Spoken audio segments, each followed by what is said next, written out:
Hola a todos, hoy vamos a aprender cómo crear un archivo ejecutable con WinRAR o convertirlo en un archivo .exe. Esto nos facilitará la descarga de archivos sin necesidad de tener instalado WinRAR u otro programa similar. Para empezar, simplemente haremos clic derecho en la carpeta o archivo que deseamos convertir en ejecutable. Luego seleccionamos la opción que dice añadir al archivo. Aquí veremos varias opciones de comprensión para este formato. Pueden optar por el formato RAR, pero yo recomendaría dejarlo en el formato estándar. Para hacerlo ejecutable solo necesitamos seleccionar crear un archivo autoextraíble en las opciones de comprensión. Después hacemos clic en aceptar.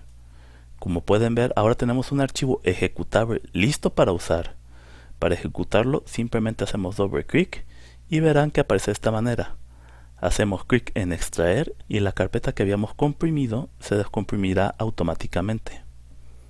Bueno amigos, eso es todo por hoy. Espero que este video les haya sido útil. No olviden suscribirse y estaremos de vuelta pronto con más contenido. Muchas gracias por su atención.